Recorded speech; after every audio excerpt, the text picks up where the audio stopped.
Part 5. Echoes of War. The swarm reached the fortress line 6 months after Admiral Daejung's declaration.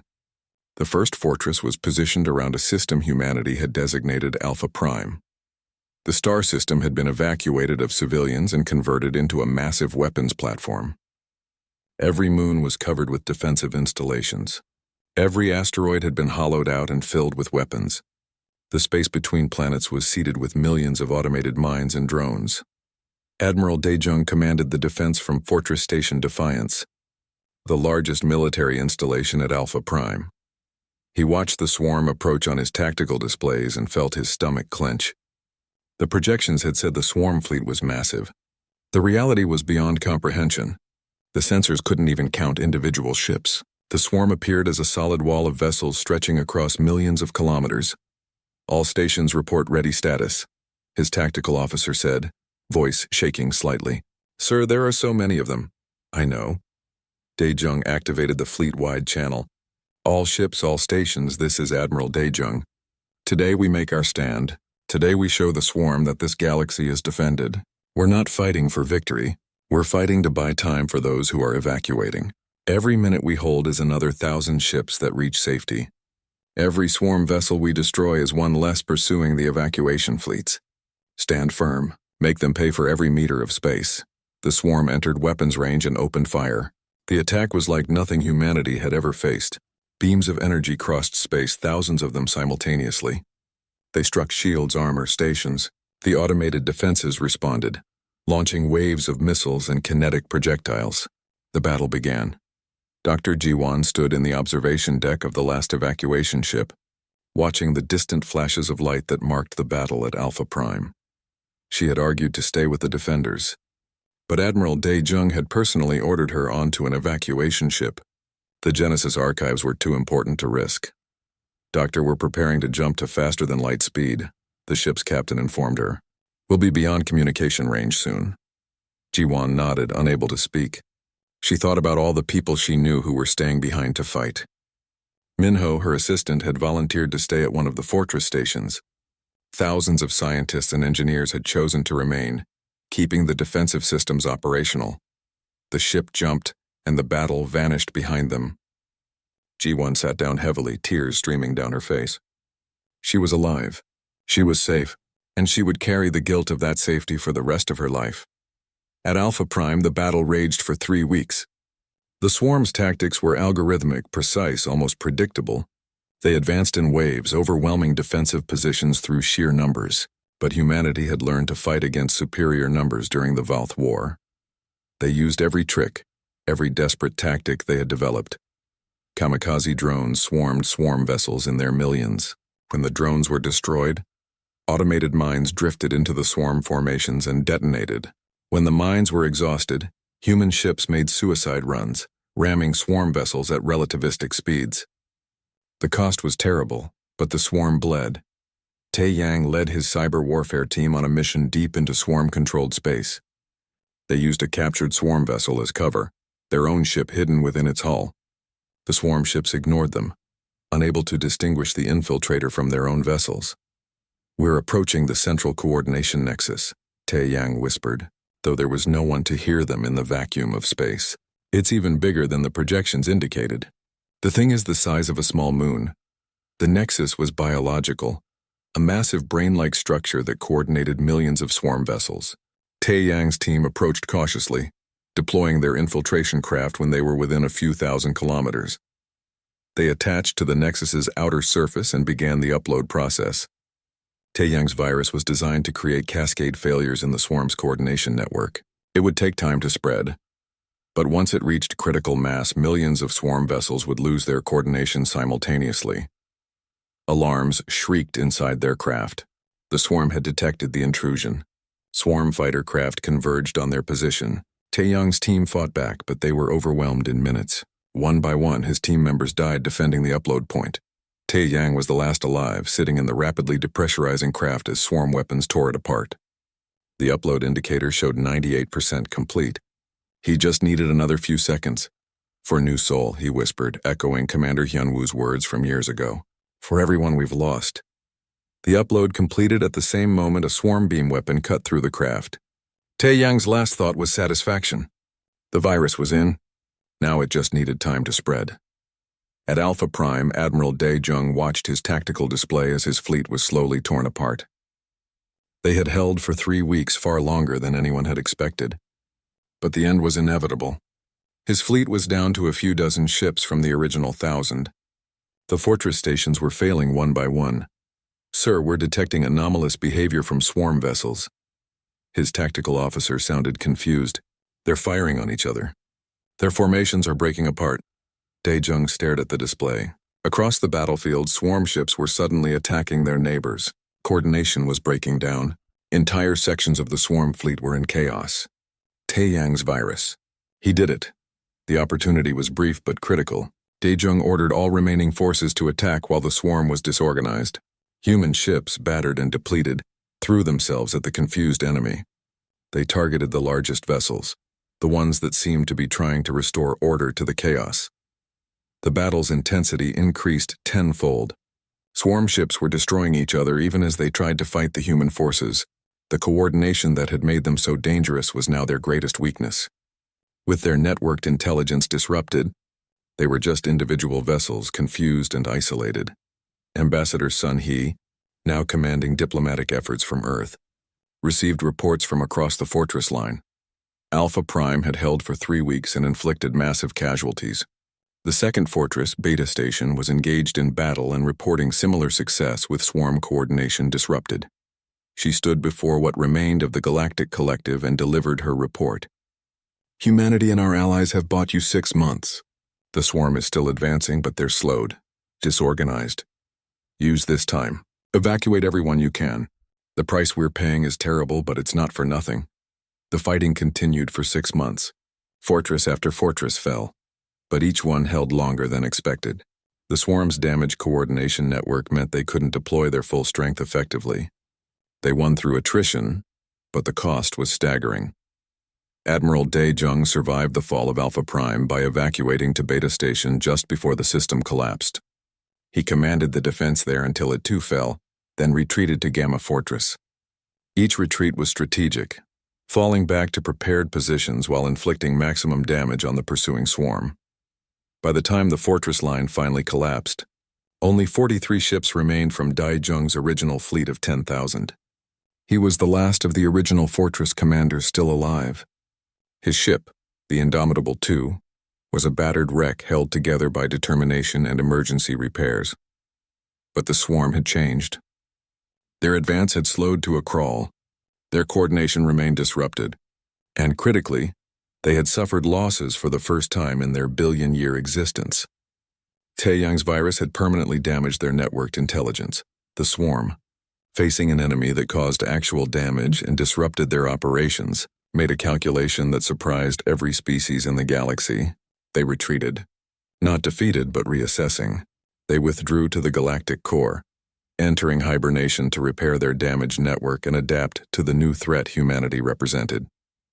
Admiral Dae-jung stood in the ruins of the fortress line, surrounded by debris fields that stretched for light years. His tactical display showed the swarm's retreat, confirmed by deep space sensors. Around him, the surviving ships of the Allied fleet hung in space, battered but functional. "Sir, we're receiving transmissions from the evacuation fleets," his communications officer reported. "They've reached safe distance. The Galactic Collective is confirming that 93% of evacuating species reached safety. 93%. Trillions of beings who would have died if the fortress line hadn't bought them time." Dae-jung felt exhausted beyond measure. "What's our casualty count?" Final tallies are still coming in, but preliminary estimates suggest 18 trillion casualties across all species. Humanity's losses are approximately 130 billion. Military and civilian combined, 130 billion humans, dead.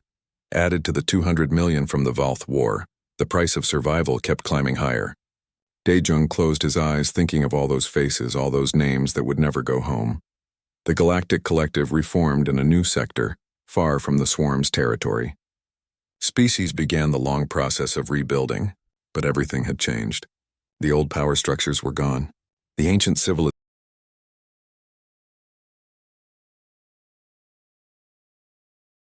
Part 4. The warning 3 years passed. Earth rebuilt slowly, scars from the battle still visible in orbit where debris fields marked the graves of fallen ships. The human population had dropped by 200 million, but the survivors were different now. Harder, more determined. They had learned what it meant to fight for survival, and they would never forget. Ambassador Sun He, now promoted to Galactic Counselor, worked in the rebuilt council chambers. The Galactic Collective had changed. Humanity's defeat of the Valth had shifted the balance of power across the galaxy. Species that had once dictated policy now approached humanity with careful respect, some with fear. She reviewed reports from across human space. The colonies were recovering.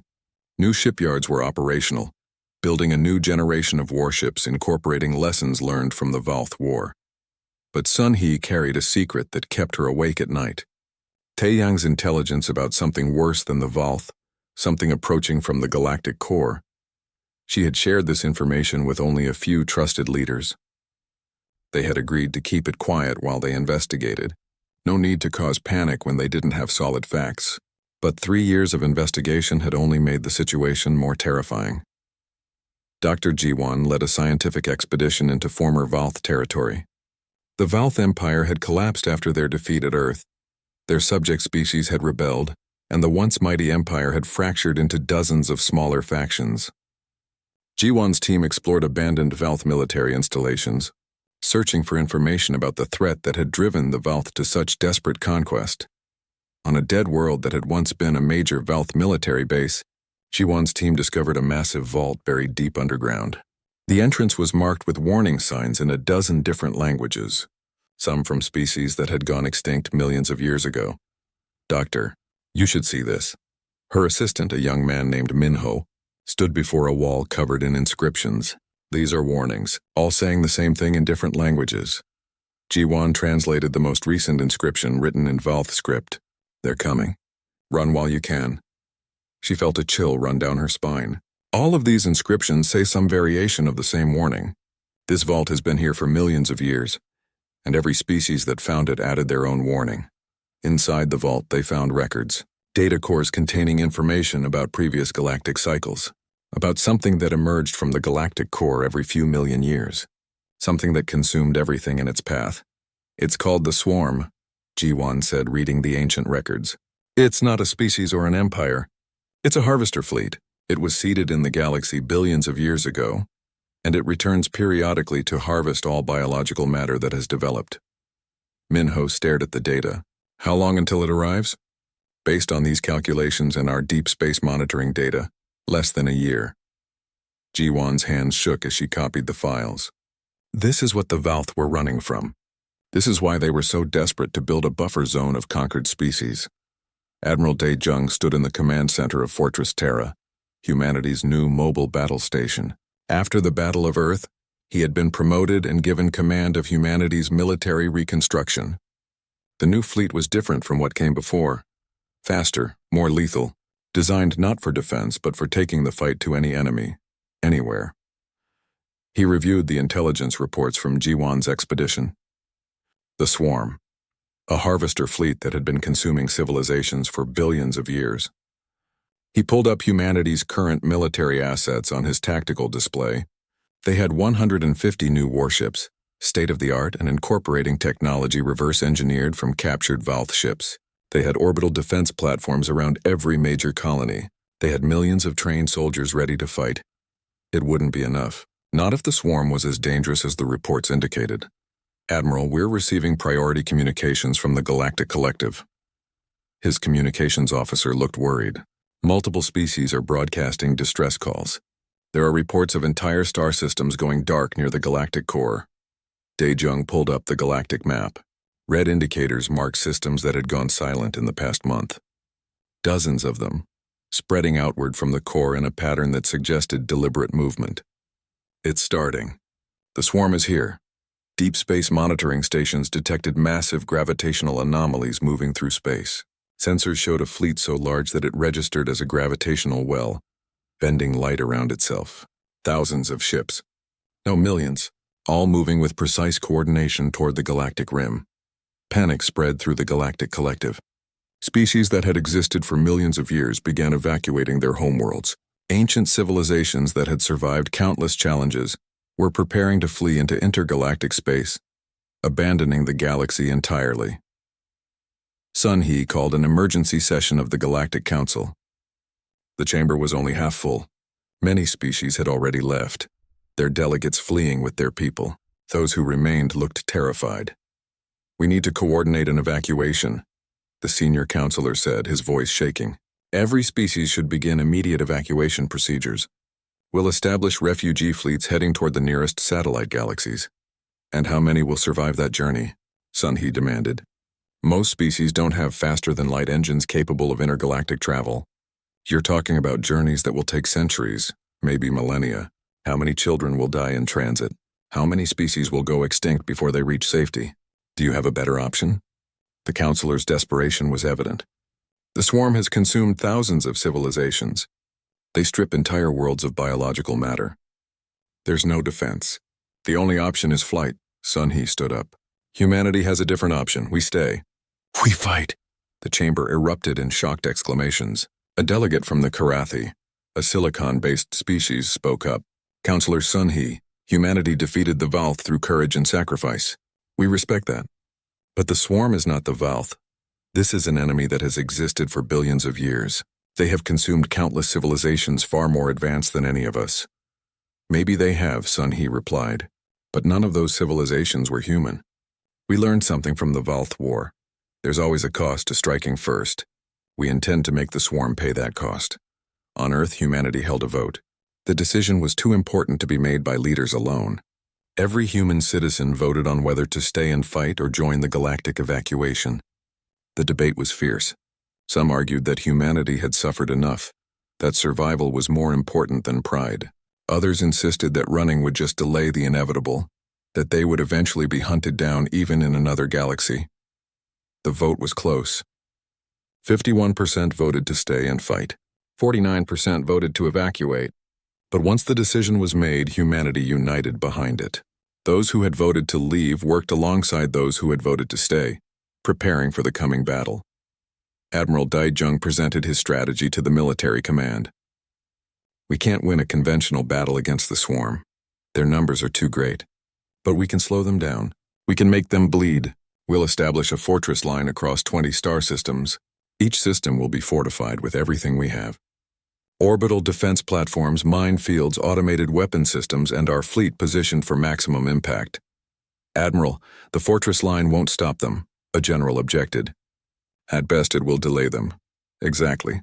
Delay them long enough for the evacuation fleets to reach safety, for other species to have a chance." Daejung pulled up the tactical projection. "Someone has to make a stand. Someone has to slow the swarm down. It might as well be us."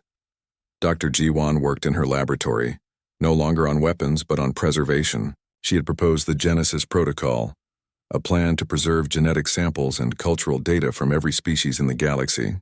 Even if civilizations fell, their memory would survive.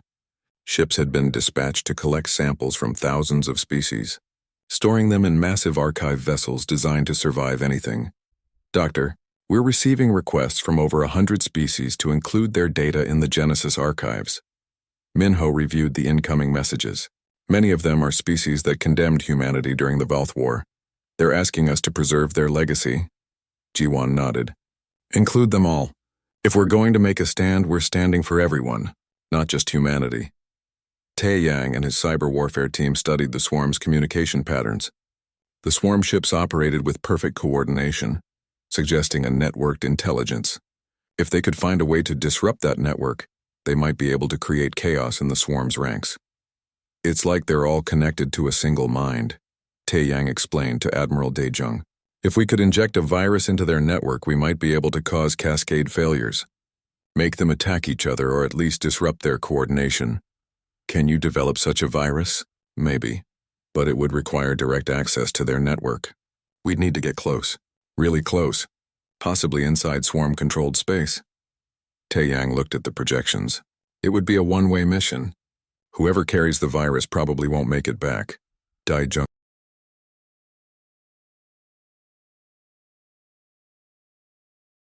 Part 3.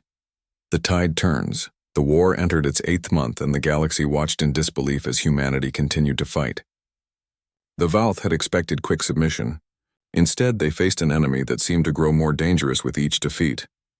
Every Valth victory came at a cost that the ancient empire had never paid before.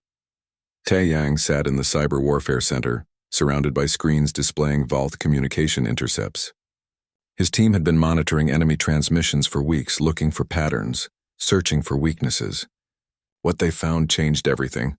"Commander Hyunwoo, you need to see this." Taeyang pulled up a series of decoded messages on the main display. "We've been tracking Valth fleet movements and cross-referencing them with their internal communications. Something doesn't add up." Hyunwoo studied the data, his brow furrowed. "Explain." "The Valth aren't expanding into this region because they want our territory.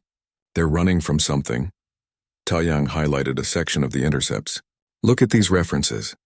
They mention the approach and the consumption, and something called the Ancient Harvest. They're terrified of something in the galactic core." Hyunwoo leaned closer to the screen. "You're saying the Valth, the species that's been conquering the galaxy for 10,000 years, is afraid?" "Not just afraid, desperate. They're not building an empire. They're building a buffer zone. They conquer other species and use them as shields against something worse." Taeyang pulled up more data. Every species they've conquered has been incorporated into their military structure. They're not trying to rule the galaxy. They're trying to survive something that's coming. The revelation spread quickly through human command. If the Valth were desperate, that explained their aggression. But it also meant humanity was just an obstacle in their way, something to be removed as quickly as possible, so they could continue fleeing from whatever terrified them. Commander Hyunwoo called a strategy session with his senior officers. "This changes our tactical approach. The Valth aren't going to negotiate or retreat. They need our space as a buffer zone. That means they'll keep coming until we're extinct, or they are." Captain Daejong entered the room, his uniform torn and burned from his latest raid. The Ghost Fleet was down to 30 ships from the original 100, but they had destroyed dozens of Valth supply lines in the process. "Then we make them pay for every meter of space. We make it cost them so much that even their desperation won't be enough." The Valth launched their largest offensive yet. 300 warships supported by thousands of fighter craft, aimed directly at the Sol system, Earth itself. The message was clear. They would end this war by destroying humanity's homeworld. The defense of Earth became the largest military operation in human history.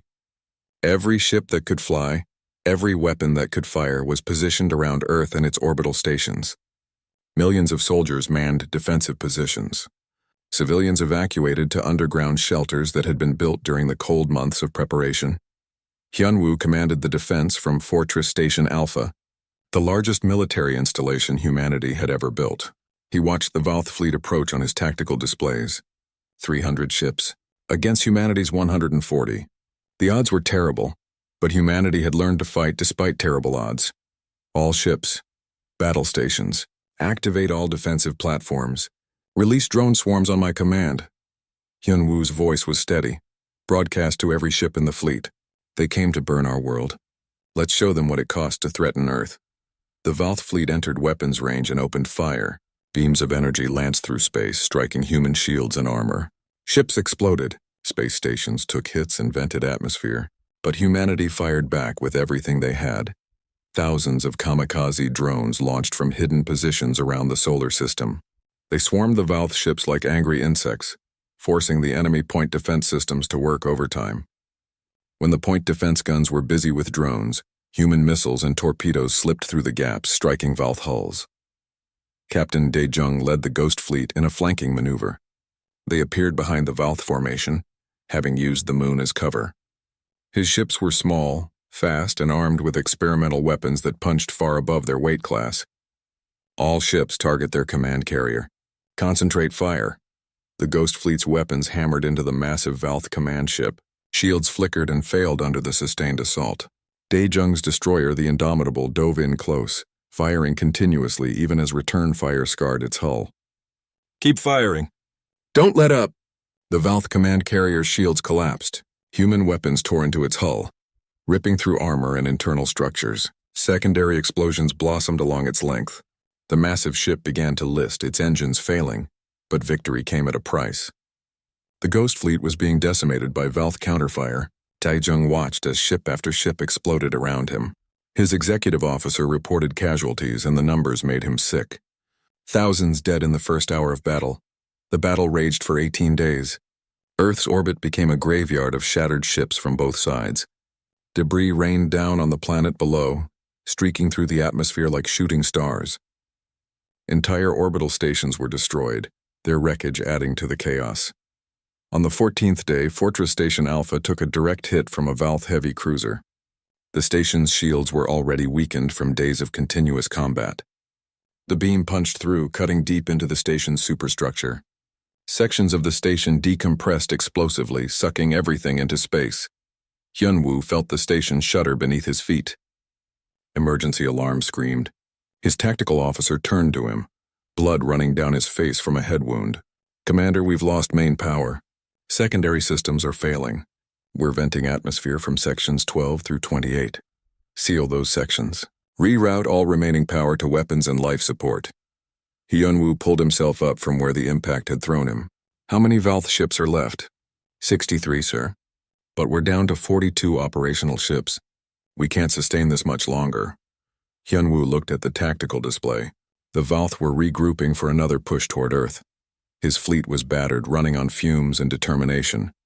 But they had made the Valth pay for every kilometer. 237 Valth ships destroyed. Hundreds of thousands of enemy casualties. The cost had been terrible on both sides. "Sir, the Valth command carrier is moving forward. I think they're going to make a final push for Earth." The tactical officer's voice was hoarse from smoke inhalation. Hyunwoo made a decision. He had known from the beginning that this moment might come. The moment when the only option left was sacrifice. "Evacuate all non-essential personnel from the station. Transfer tactical command to Captain Dae-jung on the Indomitable." "Sir, what are you planning?" "The station's reactor is damaged but still operational. We're going to make sure it counts for something." Hyunwoo pulled up the station's power systems. "Set a collision course for the Valth command carrier. When we reach minimum distance, overload the reactor." The tactical officer stared at him. "Commander, that's suicide. The explosion will destroy everything within 10,000 kilometers, including us. I know. That's why everyone else is evacuating. I'll handle the final approach myself." Hyunwoo began entering commands. "That's an order. Get everyone off this station now." The evacuation was chaos, but his crew obeyed. They knew their commander well enough to know he wouldn't change his mind. Within an hour, the station was empty except for Hyunwoo alone in the command center. He piloted the crippled station toward the Valth command carrier, using the last of its maneuvering thrusters. The Valth realized too late what was happening. They tried to destroy the station before it could reach them, but their weapons were depleted from days of battle. They couldn't generate enough firepower to stop the station's momentum. Hyunwoo watched the Valth ship grow larger on his view screen. He thought about his family, evacuated to safety deep underground. He thought about the 17 million who had died when the Valth first struck. He thought about New Seoul, his first posting, now a dead world covered in ash. "For everyone we've lost," he said quietly. "This is for all of them." The station crashed into the Valth command carrier at thousands of kilometers per hour. Hyunwoo initiated the reactor overload in the final second before impact. The explosion was like a miniature star-going supernova. It vaporized both the station and the Valth carrier instantly. The shockwave radiated outward, catching a dozen nearby Valth ships and crippling them. Captain Dae-jung watched from the Indomitable as the explosion lit up space. He had known Hyunwoo for 5 years, had served under him, had learned from him. Now he was gone, taking a significant portion of the enemy fleet with him. "Sir, the remaining Valth ships are retreating," his tactical officer reported. "They're breaking off the attack." Dae-jung nodded slowly. The battle was over. Earth had survived. But the cost was almost more than he could bear to calculate. 48 million human casualties, military and civilian combined. Most of Earth's orbital infrastructure was destroyed. The Mars colony.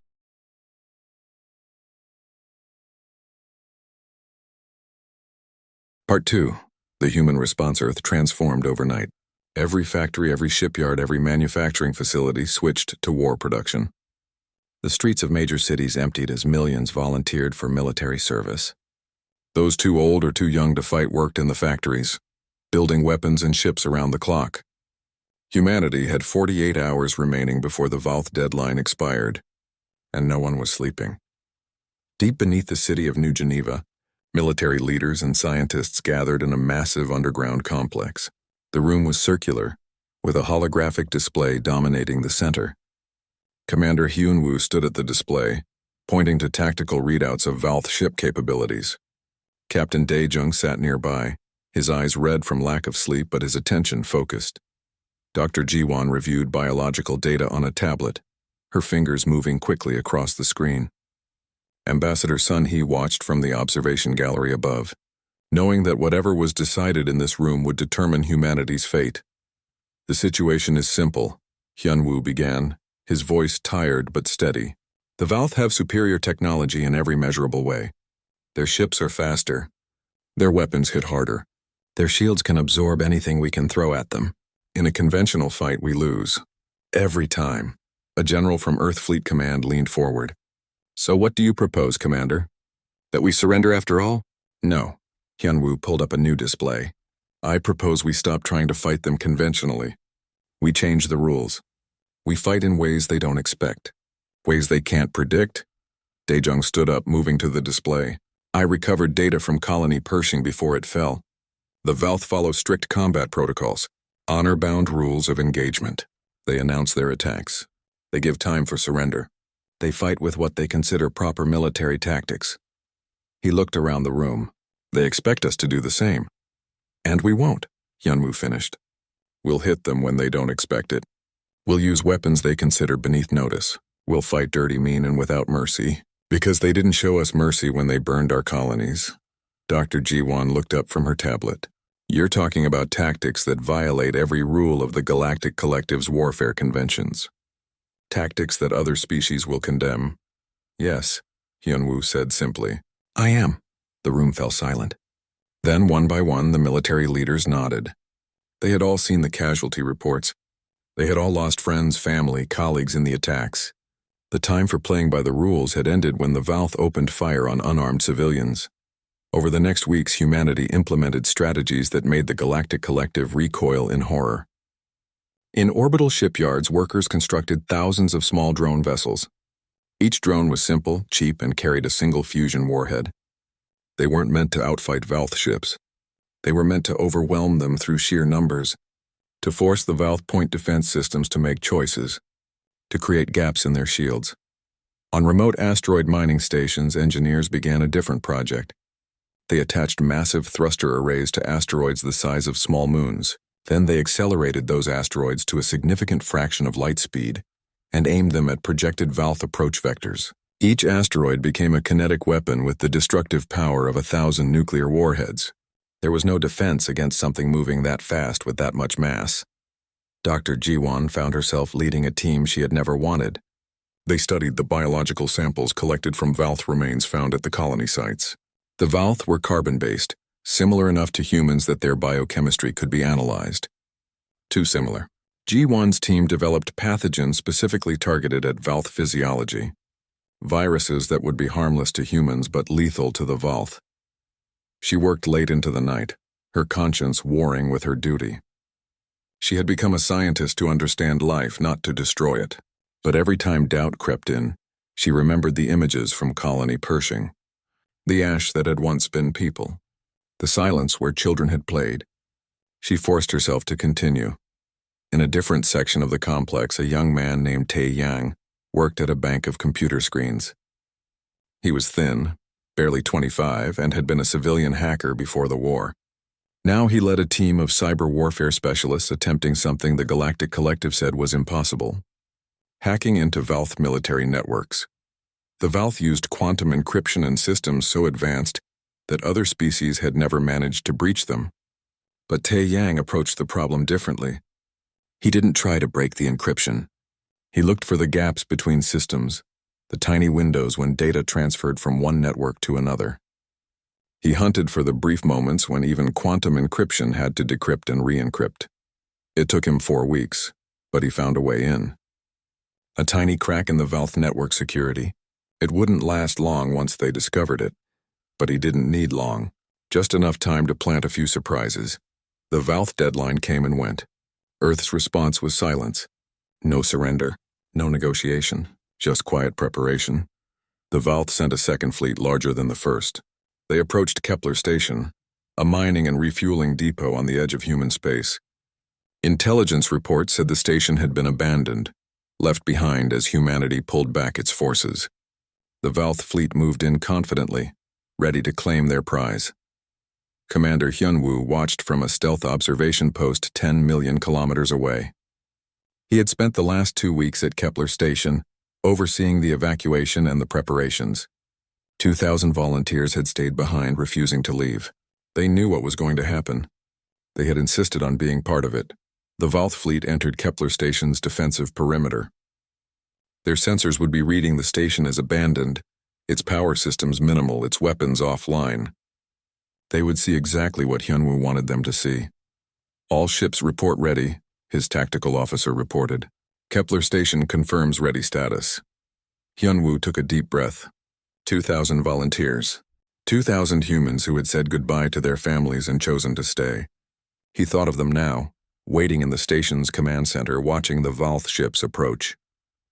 Commander, the Valth fleet is in position. All 6 capital ships are within the blast radius. Hyunwoo closed his eyes for a moment. Then he opened them and gave the order. Execute. At Kepler Station, the volunteers in the command center saw the signal. They looked at each other, these men and women who had chosen this moment. Some were crying. Some were smiling. All of them were determined. The senior officer present, a woman named Bora, keyed the final sequence. For New Soul, she said quietly. For Pershing. For Harmony. For everyone we lost. She pressed the button. Kepler Station had been converted into the largest bomb humanity had ever built. Every fuel tank, every reactor, every power cell had been rigged to detonate simultaneously. The explosion was visible from 3 star systems away. It vaporized the station instantly along with everyone on it. The shockwave expanded outward at relativistic speeds, hitting the Valth fleet before their shields could adapt. 6 Valth capital ships simply ceased to exist. Wiped from space by an explosion they never saw coming. Debris scattered across millions of kilometers. And somewhere in that debris were the remains of 2,000 humans who had chosen to die, taking the enemy with them. From his observation post, Hyunwoo watched the expanding cloud of gas and debris. His face was wet with tears, but his expression was hard as stone. Get me a communication link. Broadcast on all Valth frequencies. The communications officer worked quickly. Link established, Commander. You're broadcasting. Hyunwoo spoke in broken Valth dialect, words his linguist had helped him prepare. You struck first. Now count your dead. The message repeated automatically, broadcasting across Valth communication networks. For the first time in millennia, the Valth had suffered significant casualties. For the first time, they were the ones counting their dead. News of the Battle of Kepler Station spread across the galaxy. The Galactic Collective watched in horror and fascination. Some species condemned humanity's tactics as barbaric. Others quietly began to reassess humanity's position in the galactic hierarchy. The Valth response was swift and terrible. They sent more fleets, larger fleets. They stopped trying to capture colonies intact. Instead, they simply burned them from orbit, glassing entire worlds to deny them to humanity. 7 more colonies died in fire. 23 million more humans added to the casualty count. But something had changed. The Valth were no longer fighting with calm confidence. They were angry, and anger made them careless. Captain Dae-jung commanded a squadron of modified destroyers that humanity was calling the Ghost Fleet. They were stripped of everything non-essential. Painted black and equipped with experimental stealth technology, they couldn't defeat Valth warships in direct combat, but that wasn't their purpose. Dae-jung led his squadron deep into Valth space, farther than any human ships had gone before. They didn't target military installations. They targeted the infrastructure that supported the Valth war machine. Supply depots, manufacturing facilities, fuel refineries, anything that would force the Valth to divert resources from their offensive. The raids were surgical and devastating. A supply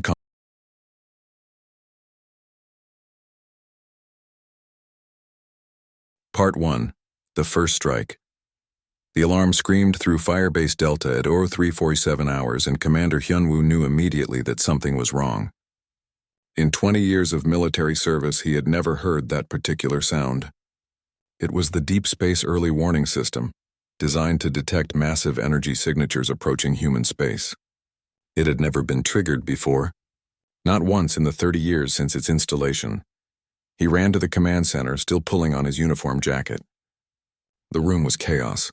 Officers shouted coordinates and status reports while holographic displays flickered with red warning indicators. Lieutenant Jamin turned to face him, and Hyunwoo saw something in the young man's eyes that made his blood run cold. Fear. Pure, undiluted fear. Commander, we have multiple contacts. They just appeared at Colony New Seoul, Colony Pershing, and Colony Harmony, all 3 colonies simultaneously. Jamin's voice cracked. Sir, the signatures are massive. Nothing like our ships. Nothing like anything in the Galactic Collective database. Hyunwoo moved to the main display. 3 separate feeds showed the colonies, peaceful settlements where millions of humans lived and worked. He watched as dark shapes descended from orbit. The ships were enormous, dwarfing even the largest human carriers. Their hulls were black as deep space, covered in sharp angles that seemed to absorb light rather than reflect it. Get me a communication link to New Seoul. Now. Hyunwoo gripped the edge of the console. His knuckles turned white. The communications officer worked frantically at her station. Establishing link, Commander. Wait, I'm getting something from New Seoul. It's Governor Tae-yang. Audio only. Visual feed is down. Static filled the command center, then a voice emerged. Governor Tae-yang sounded breathless, terrified. Firebase Delta, this is New Seoul. We are under attack. Repeat, we are under attack. Unknown hostile forces are firing on the city. Our shields are failing. They're not responding to any communication. They're just killing us. Oh God, the Eastern District is gone. The whole district. 300,000 people. The transmission cut to static. Hyunwoo felt his stomach drop. Get that link back now. I'm trying, sir. All communications from New Seoul are down. Wait, Colony Pershing is broadcasting. It's an automated distress signal. Colony Harmony has gone completely dark. No signals at all. On the display, Hyunwoo watched the feeds from the colonies. New Seoul's camera network showed glimpses of destruction. Massive beams of energy lanced down from the dark ships, carving through buildings like they were made of paper. Each beam strike created explosions that consumed entire city blocks. People ran through the streets, but there was nowhere to run. The attacks were systematic, methodical, designed to kill as many as possible as quickly as possible. Scramble all available fighters. Get every ship we have into space. Send a Priority 1 distress call to Earth Fleet Command. Tell them we need reinforcements immediately. Hyunwoo's mind raced through tactical options, but he already knew the terrible truth. Firebase Delta was 3 days from the nearest colony at maximum speed. Whatever was happening, they would arrive too late to save anyone.